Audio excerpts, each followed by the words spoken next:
el Señor Jesús. Himno 478. Dice así: me asombra el amor que me ofrece el Señor Jesús. Su gracia tan grande no puedo explicarme yo. Y tiemblo al saber que por mí padeció en la cruz.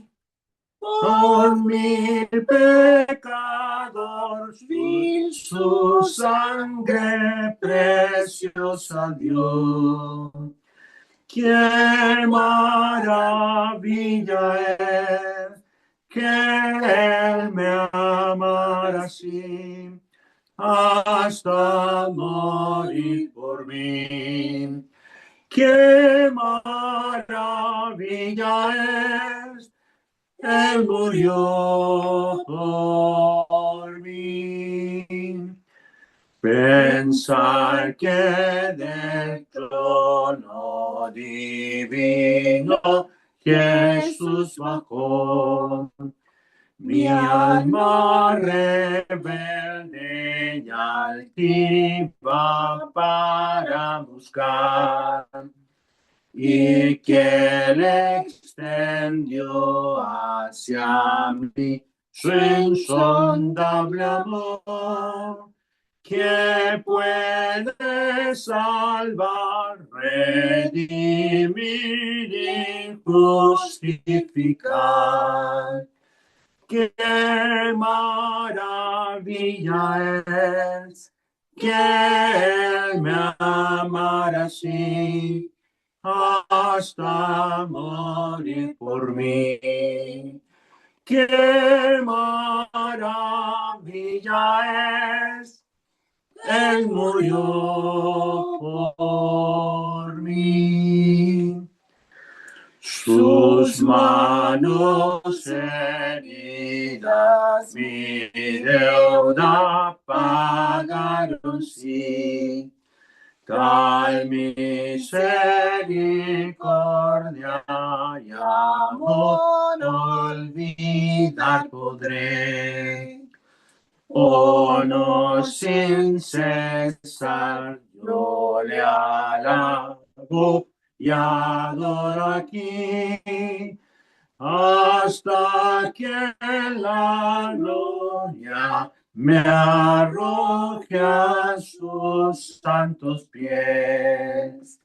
¡Qué maravilla es que me amara así, hasta morir por mí! ¡Qué maravilla es!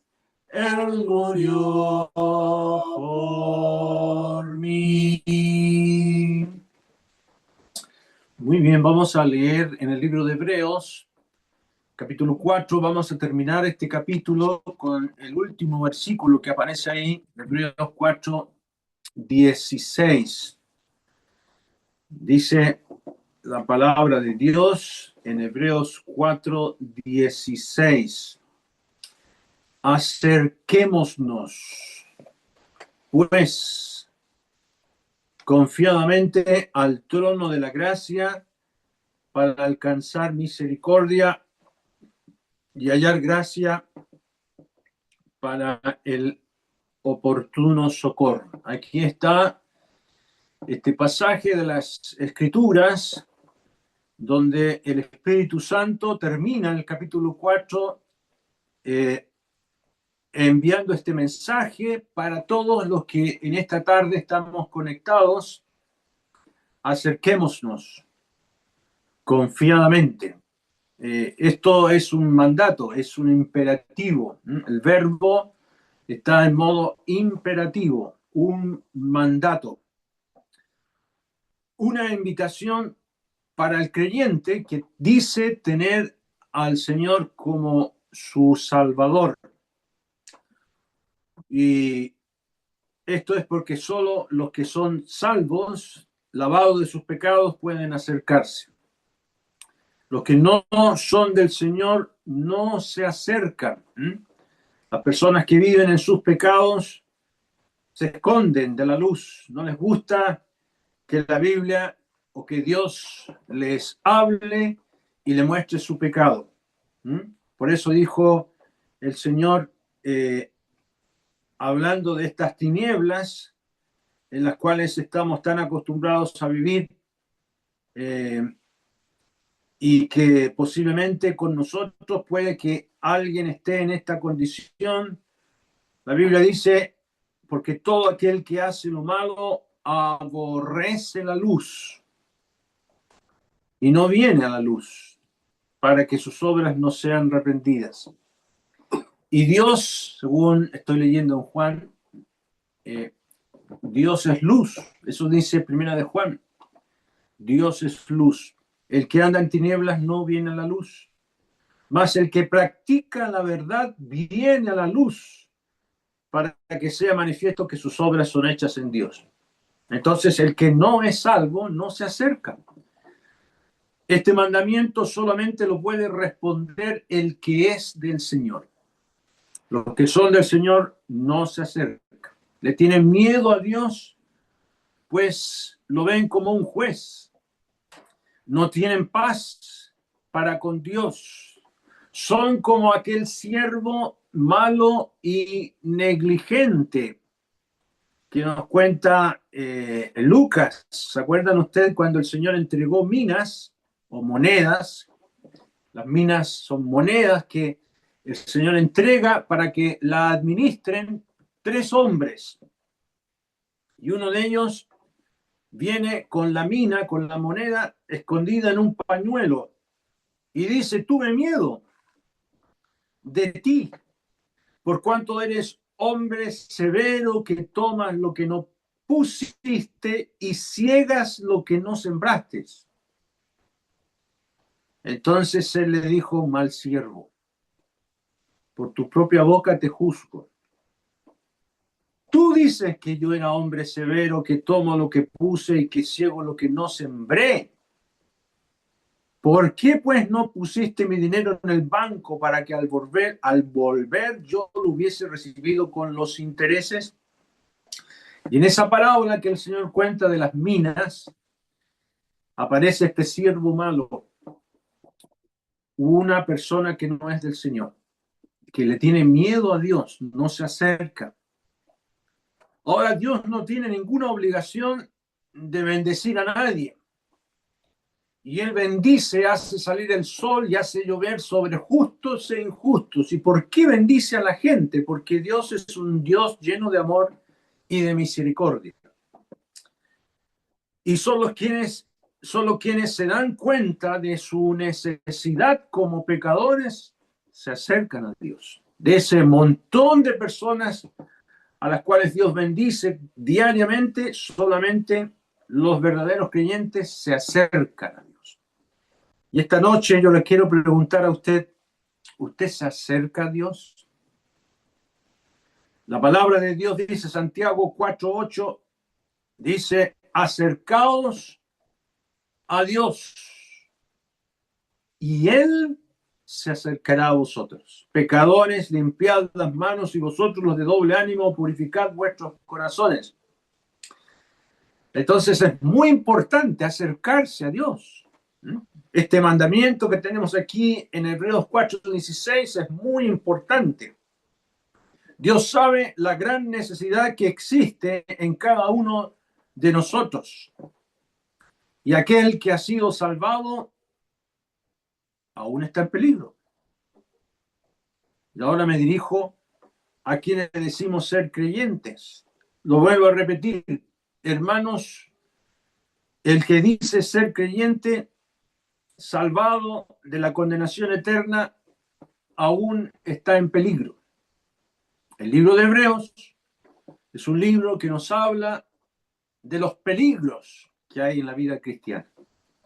Así que el que piensa estar firme, mire que no caiga, dice Pablo en 1 Corintios 10:12.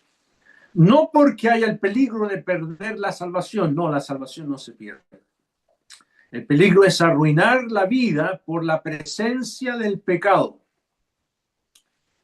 Y nosotros, siendo salvados, los que decimos ser salvos, estamos propensos a caer.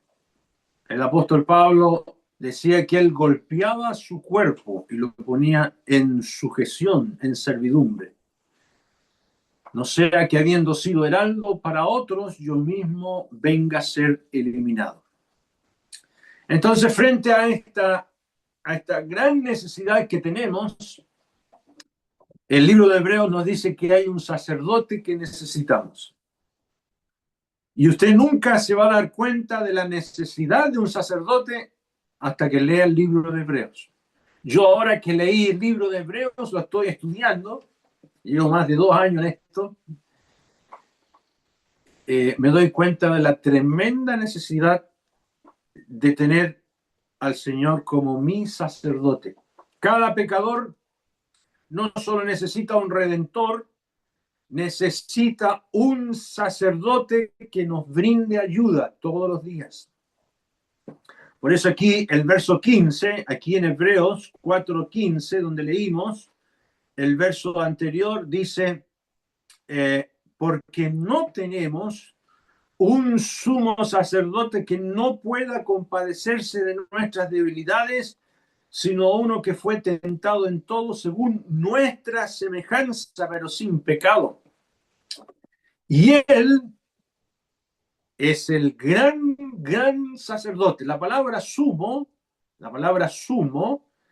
significa grande. Entonces ahí dice, porque no tenemos un grande sacerdote que no pueda compadecerse. Todo lo contrario, tenemos a uno que puede compadecerse, simpatizar con nuestras debilidades, porque él vivió en este mundo, fue un hombre, ¿ya?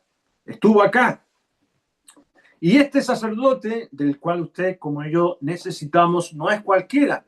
El mundo católico romano hace mucho alarde del sacerdocio romano, ¿no es cierto?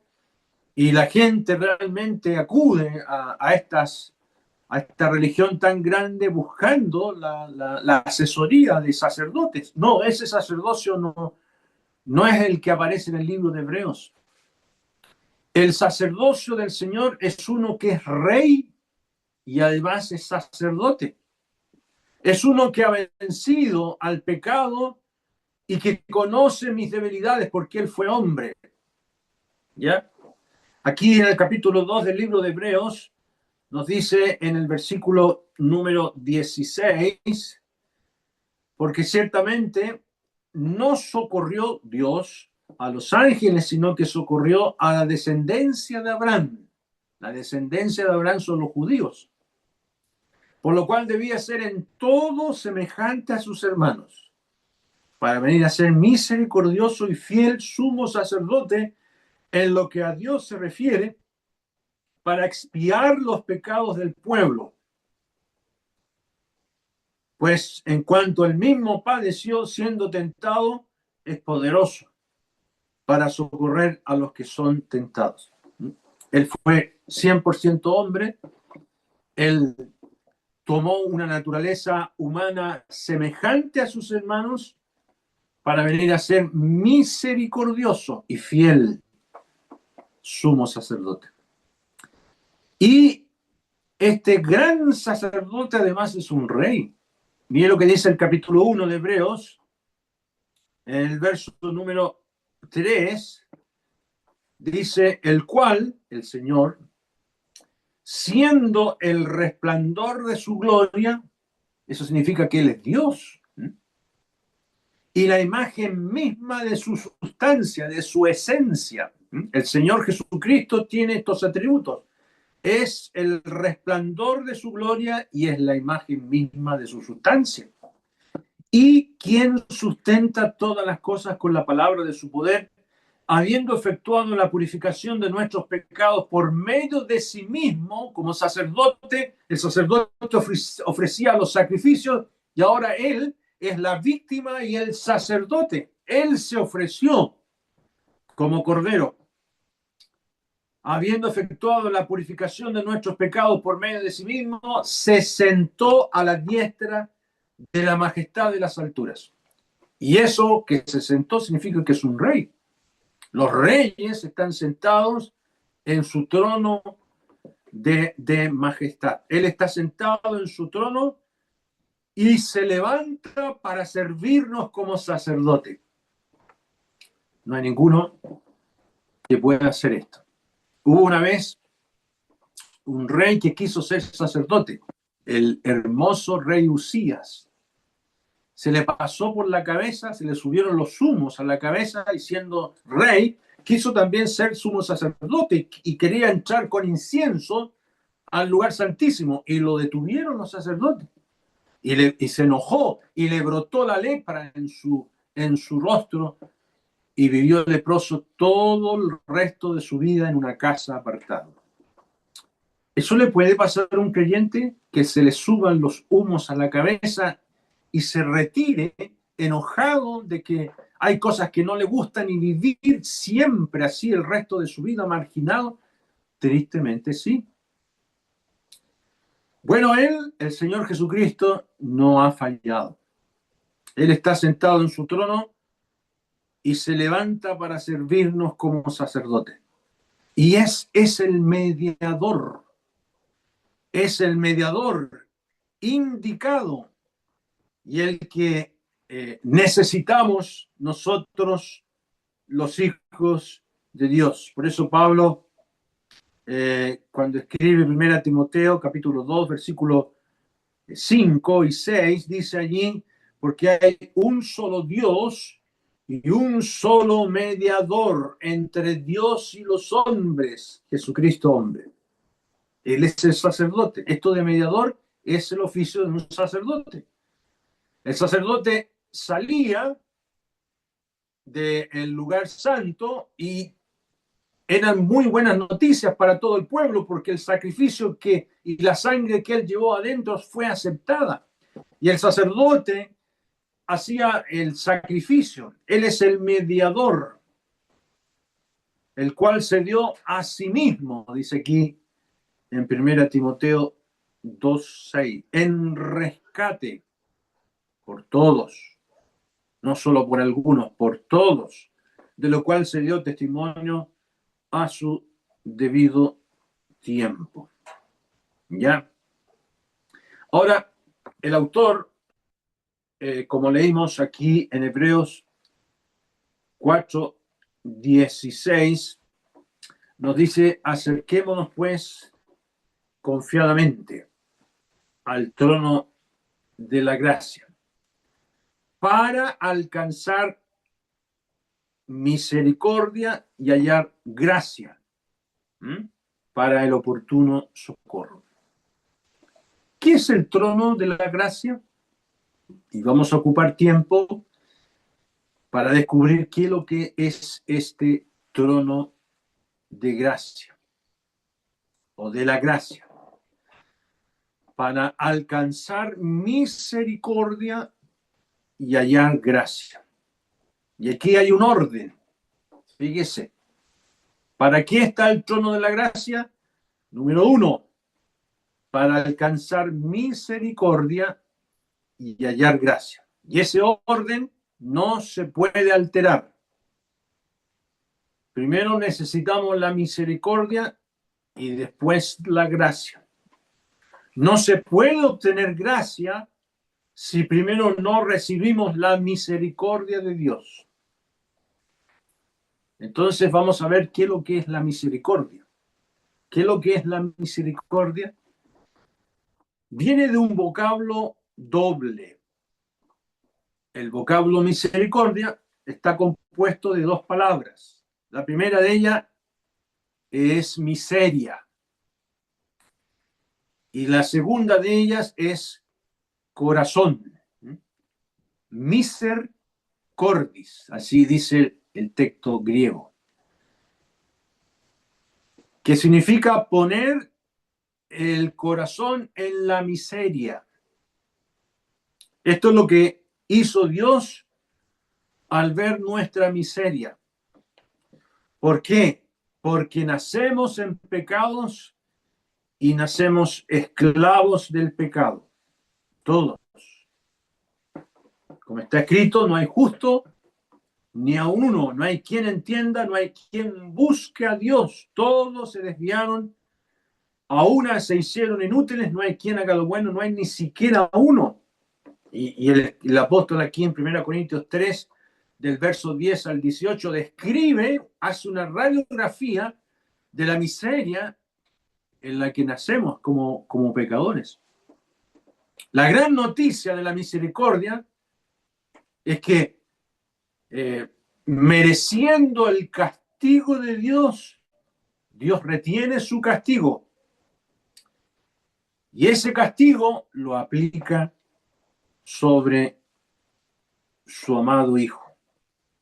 Como escribe Pablo en 2 Corintios 5:21, al que no conoció pecado, por nosotros lo hizo pecado, para que nosotros fuésemos hechos justicia de Dios en él.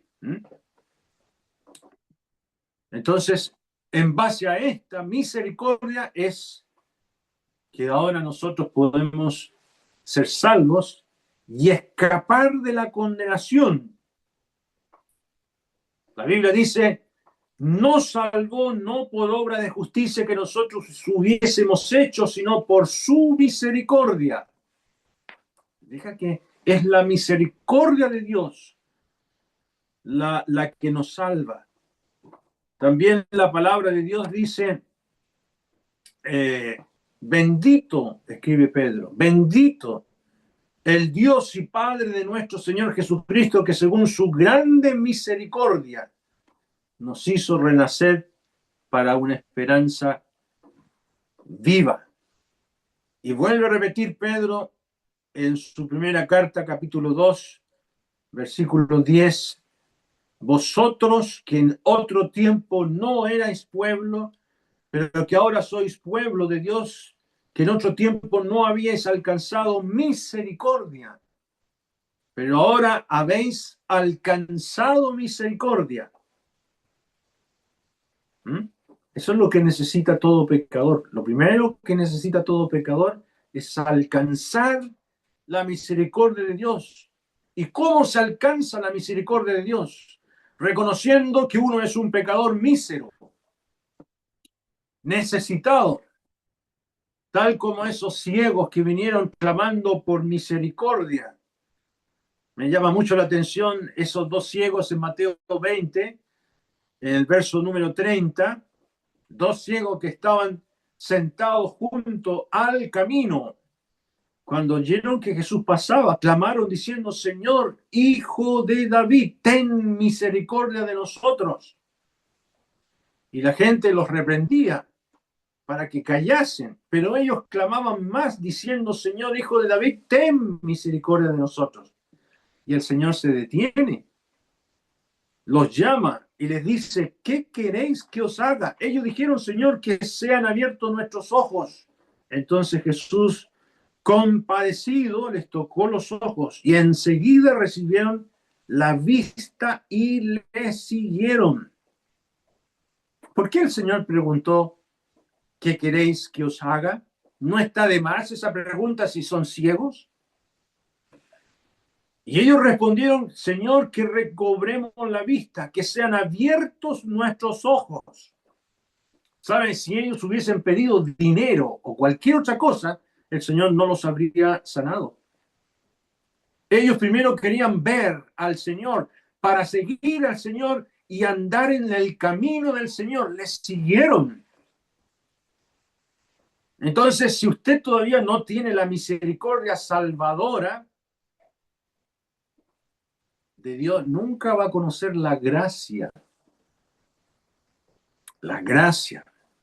¿Qué es lo que es la gracia?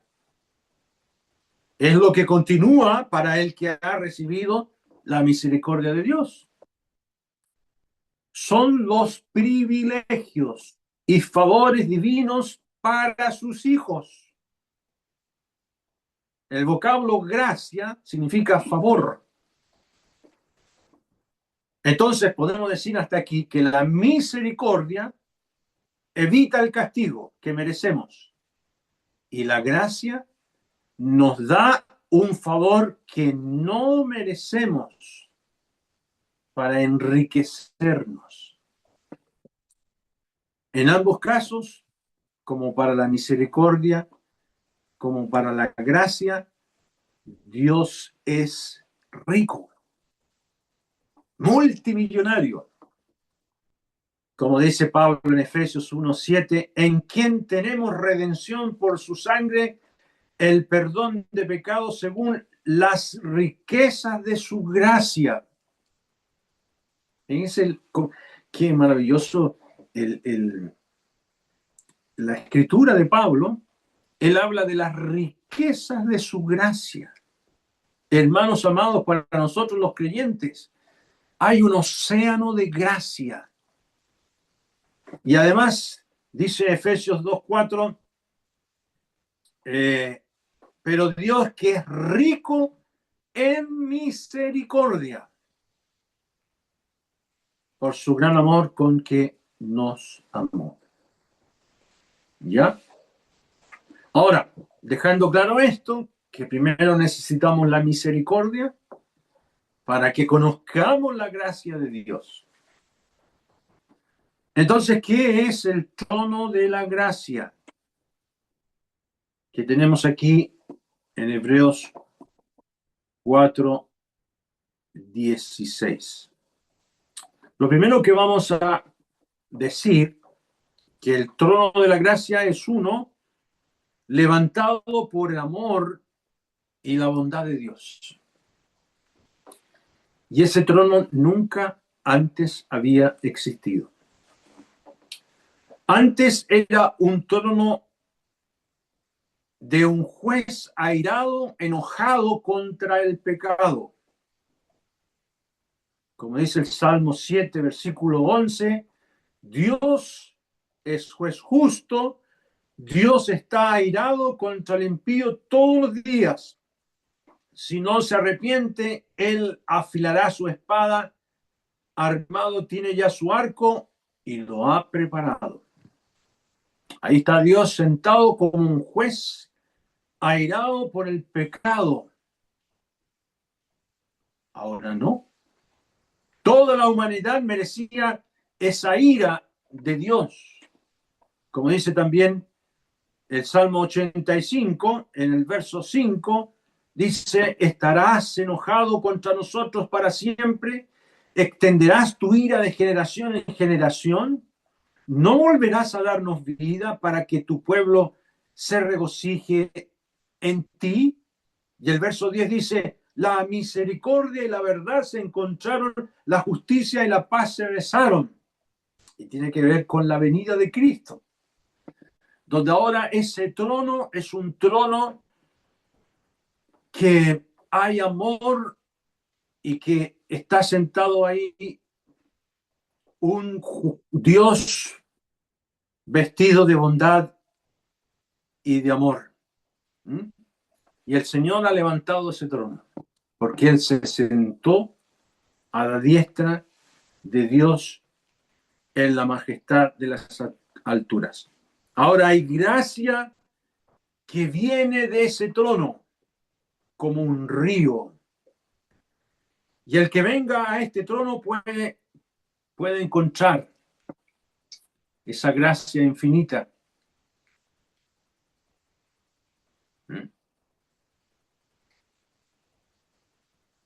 En segundo lugar, el trono de la gracia es un trono propiciado. ¿Qué significa eso?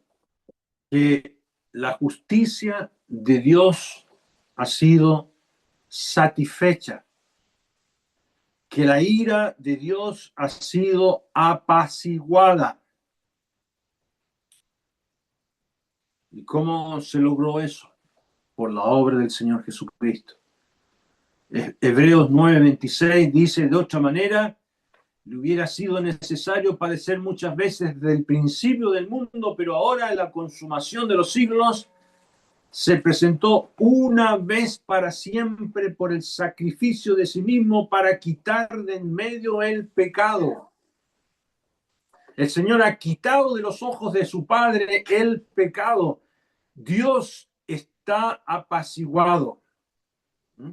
Él es la propiciación por nuestros pecados y de todo el mundo. Y saben, hermanos, si no fuera por la obra del Señor Jesucristo, nosotros ya habríamos sido exterminados. Dios ve al mundo de otra manera después de la muerte de su Hijo. Es un Dios de amor, un Padre reconciliado y puede perdonar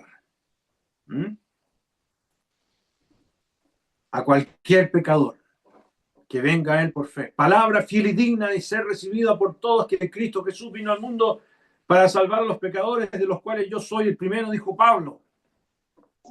Y no tenemos nada que pagar ni nada que ofrecerle. Hay que venir a Él, al trono de la gracia, para escapar de la condenación y recibir, como dijimos primero, misericordia. Allí está el Dios de amor que dio a su Hijo. La salvación ya está hecha.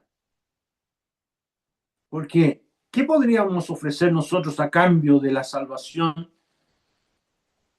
Y quien se atreva a venir con sus obras va a ser rechazado. Quien venga con su religión será rechazado.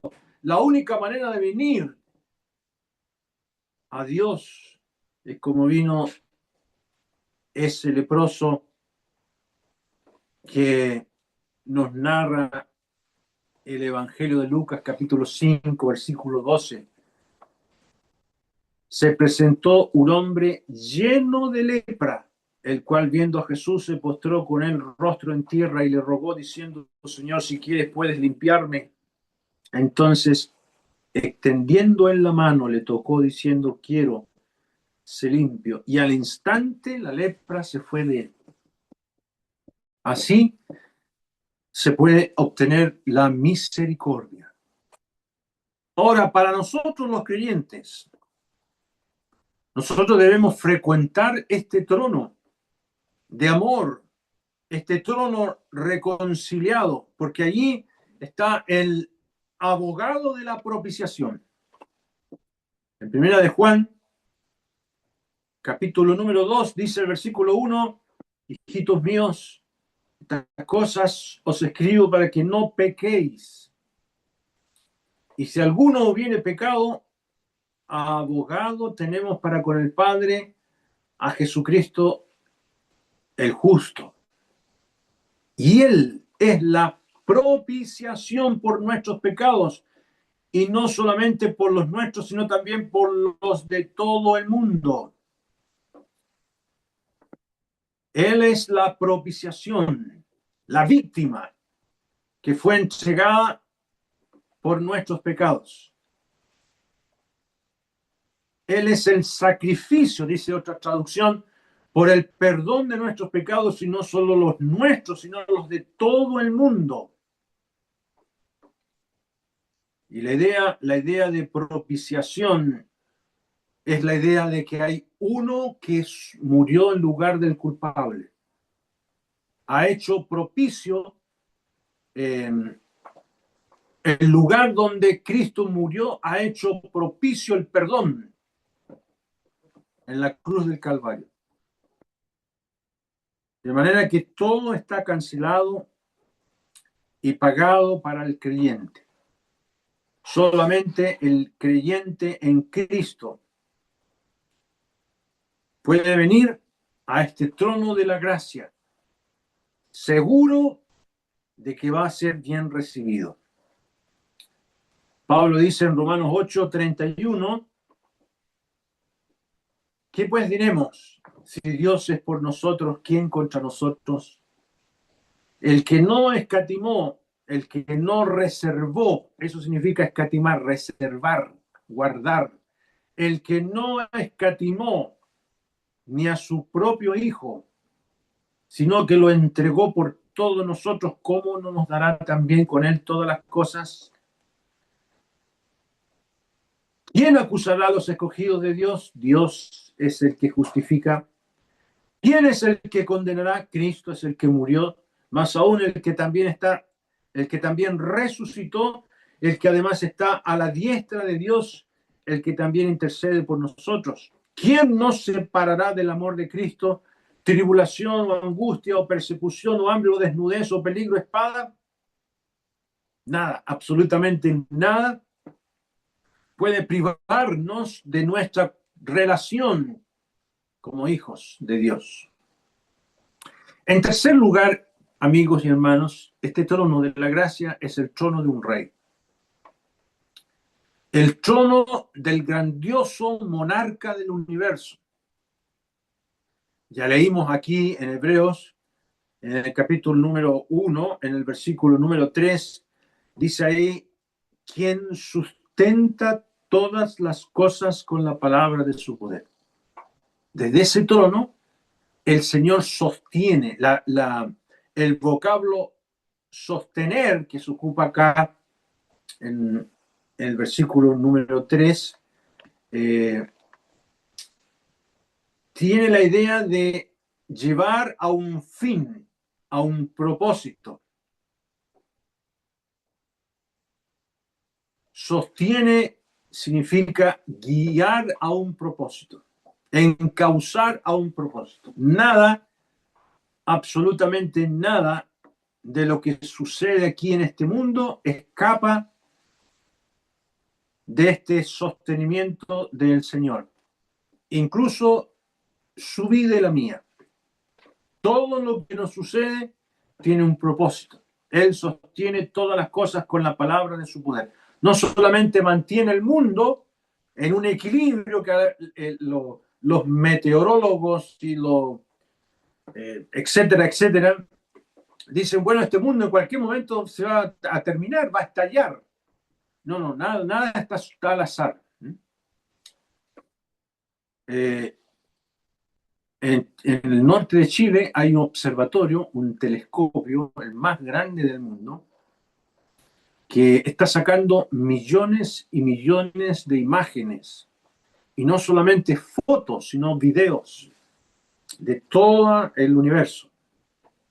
Y los científicos se han encontrado que muy cerca de nuestra galaxia hay millones y millones de meteoritos, rocas. Y alguien preguntó, bueno, ¿y esas rocas podrían venir a impactar la Tierra? Y ellos buscan explicaciones que no se pueden decir. No. El Señor sustenta todas las cosas con la palabra de su poder. Pero va a suceder que todo eso que está allá afuera, girando, en la gran tribulación, el Señor los va a canalizar sobre la tierra para castigar a este mundo impío. Entonces el trono es un trono de un rey. Y dice Pedro en su primera carta, capítulo 3, versículo 22, quien habiendo subido al cielo está a la diestra de Dios y a él están sujetos ángeles, autoridades y potestades. O sea, nada se hace sin su orden. El diablo no puede hacer nada que él no lo indique. Y en este trono del monarca del universo, él no está vestido como juez, sino de misericordia. En rigor, podemos decir, hermanos y amigos, que no nos acercamos al trono de Dios de los salmos. Usted lee en los salmos y se encuentra con un Dios airado. No, este trono al cual somos invitados no es el trono de los salmos, es el trono del Dios de amor propiciado que aparece en el Apocalipsis. Acompañen Apocalipsis capítulo 22, en el verso número 1, dice, después me mostró un río limpio de agua viva, de agua de vida, resplandeciente como cristal, que salía del trono de Dios y del Cordero. Verso 3. No habrá más maldición y el trono de Dios y del Cordero estará en ella y sus siervos les servirán.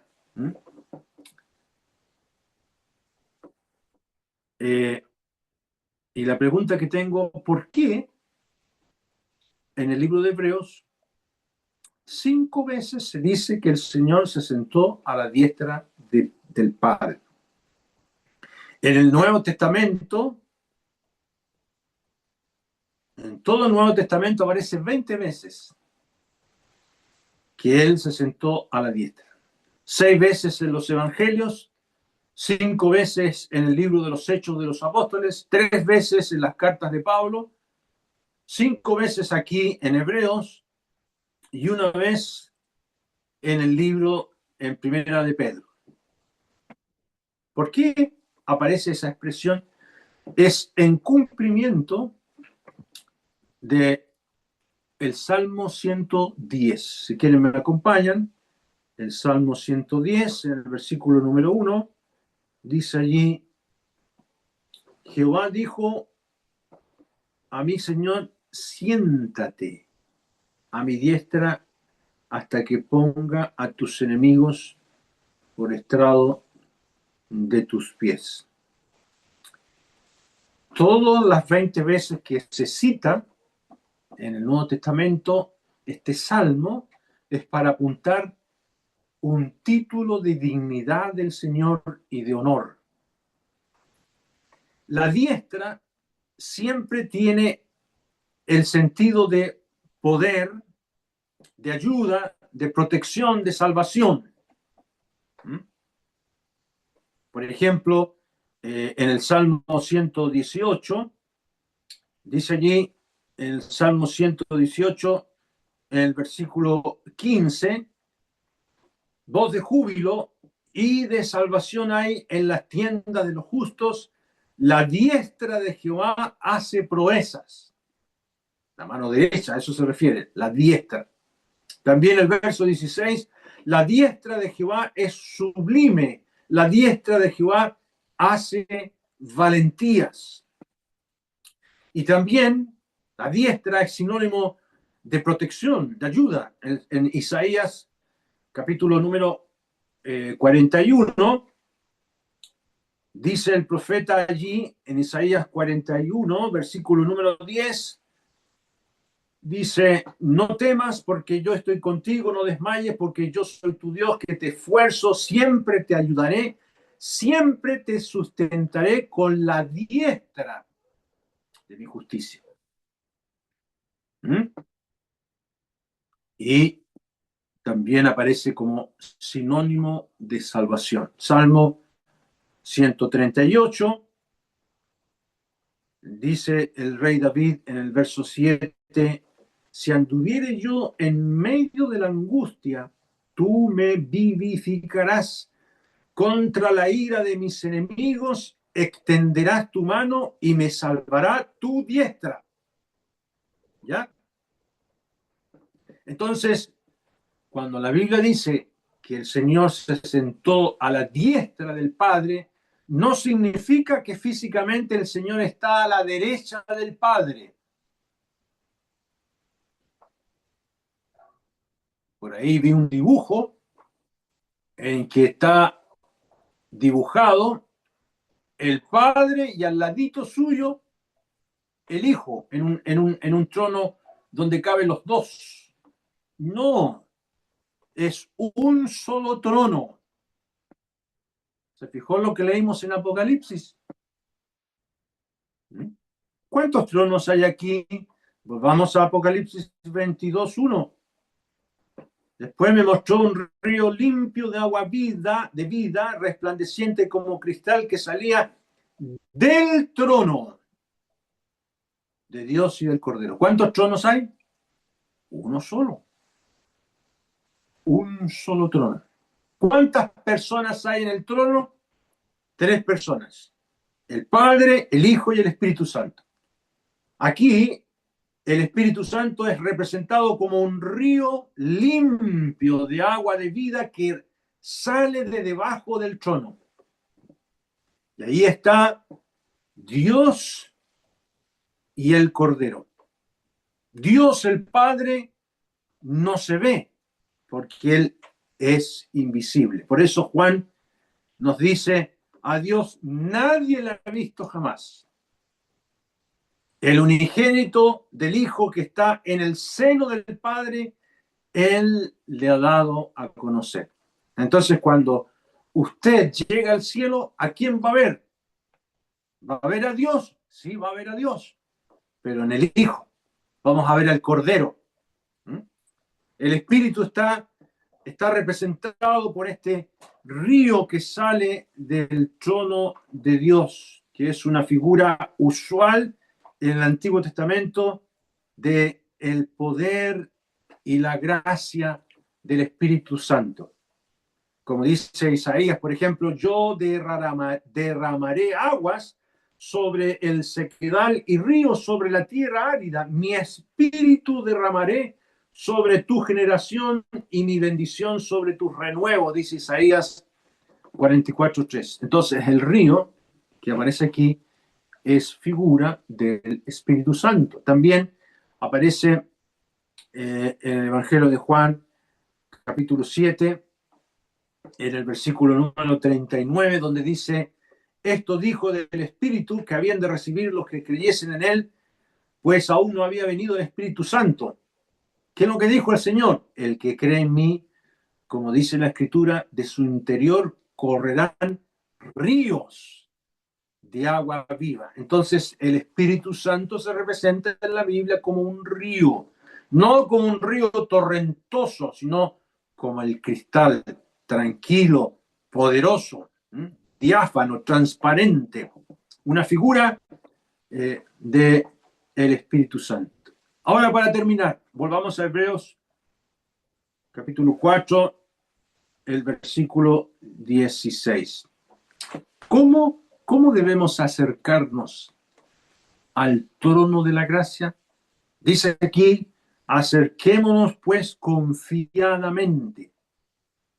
Ese vocablo, confiadamente, significa audazmente, con resolución, con certeza, no con dudas, tal como lo hizo José de Arimatea, el discípulo secreto. Pasó mucho tiempo que José de Arimatea no se sabía que era creyente, pero después que vio la muerte del Señor y lo que había pasado, que no consintió en todo lo que hicieron los judíos, fue a pedir el cuerpo del Señor y entró osadamente a pedirle a Pilato el cuerpo del Señor, con todo valor, ¿ya? Con resolución. Así hay que acercarse al trono de la gracia. Pero con respeto, con reverencia. Él merece todo nuestro respeto. Tenemos derecho a acercarnos a Él. Pero tenemos que hacerlo con respeto. En segundo lugar, con la expectativa de que vamos a ser atendidos. No vaya a decir usted, no, si yo voy no me va a atender. No, un hermano me decía, hermano, he ido muchas veces ya a pedir perdón, pero ya me da vergüenza. No te dé vergüenza. Puedes venir todas las veces que peques. Vas a ser atendido porque es un rey de poder, de soberanía, todopoderoso que está vestido de misericordia. Por tanto, es alguien que puede dar como un rey y que vamos a ser atendidos por él.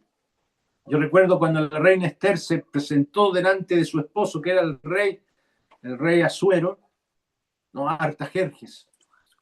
Asuero, sí, Asuero, me está corrigiendo aquí la secretaria. El rey Asuero. Y el rey Asuero extendió el báculo para que ella pudiese hablar. Y le dijo, pídeme lo que quieras, la mitad del reino te doy. ¿Y por qué le dijo eso? Porque era el dueño de todo, el rey. De la misma manera, cuando nos acercamos, tenemos que hacerlo con esta expectativa que vamos a ser recibidos. Y podemos pedir sin reserva peticiones pero que honren su nombre. No se le vaya a ocurrir pedirle un yate o un auto último modelo. No, lo que usted necesite para la gloria de Dios. Como el Señor enseñó a sus discípulos, les dijo, de cierto os digo, el que en mí cree las obras que yo hago, él las hará también, y aún mayores hará, porque yo voy al Padre. Y todo lo que pidieres al Padre en mi nombre, yo lo haré. El Señor dijo esto. ¿Tenemos un cheque en blanco entonces? No. Tiene que ser todo lo que dijo el Señor antes. El que en mí cree las obras que yo hago. ¿Qué obras hizo el Señor? Servir, trabajar para los demás abnegadamente. El Señor se cansó, se quedó dormido en la popa de una embarcación atendiendo gente, tuvo hambre, experimentó mucho sufrimiento por ser un siervo. El que pida en base a ese tipo de vida, el Señor le va a responder para que el Padre sea glorificado. Cristo ya nos fue dado por Dios el Padre. ¿Cómo no nos dará también todas las cosas junto con Él? En tercer lugar, tenemos que acercarnos, hermanos, dejando en sus manos todo. Él es un Dios sabio que conoce todo y sabe lo mejor para cada uno de nosotros. Y puede guardar silencio o hacernos esperar en nuestras oraciones. Pero Él siempre va a hacer lo mejor. Moisés, cuando pidió entrar a la tierra prometida, Dios le dijo, no, no vas a entrar. Y a Pablo le dijo, tampoco, que no iba a quitar ese aguijón o esa enfermedad. Y si Él permite que pasemos por el sufrimiento, es porque es lo mejor. Podemos contarle nuestras necesidades y pecados. Él no se va a enojar ni se enfadará si hemos fallado. Su soberanía es toda gracia, no hay nada que temer. Es un Dios de perdón, que perdona amablemente y que limpia nuestros corazones cuando confesamos nuestros pecados y va a aplicar la disciplina necesaria. Y luego le vamos a agradecer, gracias Señor, que tú aplicaste tu disciplina porque ahora guardo tu palabra. Y fíjese aquí, para terminar, en Hebreos 4:16 dice, para el oportuno socorro, alcanzar misericordia y hallar gracia para el oportuno socorro. Porque siempre existirán momentos que necesitamos socorro. Nunca dejemos de acercarnos a este trono, porque nunca vamos a dejar de necesitar misericordia y gracia. Y el autor se incluye aquí. Acerquémonos. Qué urgente necesidad, hermanos, tenemos de orar por esta gracia. Y recordemos los muchos pecados que cometemos. Recordemos también que muy pronto vamos a tener que dar cuenta a Dios de cada palabra que hemos dicho, de cada acto, de cada pensamiento. ¿Cuándo debemos acercarnos? Siempre. En la aflicción, en la persecución, en momentos de tentación, en momentos de sequía espiritual, en momentos de la muerte. Cuando cumplimos incluso algún servicio, después de haber hecho el servicio, acerquémonos. Cada vez que recibamos algo en el día, al terminar la noche, acerquémonos. En todo momento. El rey David dijo, con toda sabiduría, mi pecado te declaré y no encubrí mi iniquidad. Dije, confesaré mis transgresiones a Jehová y tú perdonaste la maldad de mi pecado. El rey David pasó un año sin acercarse, escondiendo su pecado, hasta que finalmente el profeta Natán lo convenció de su pecado. Y él dice, mi pecado te declaré y no encubrí mi iniquidad.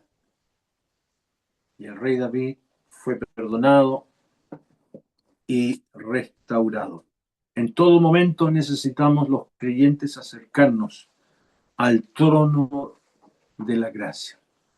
Vamos a terminar con una oración. Padre Santo, te agradecemos que hoy está este trono donde tu Hijo está sentado en majestad, en gloria, con el honor que tú concedes mediante el poder de tu diestra.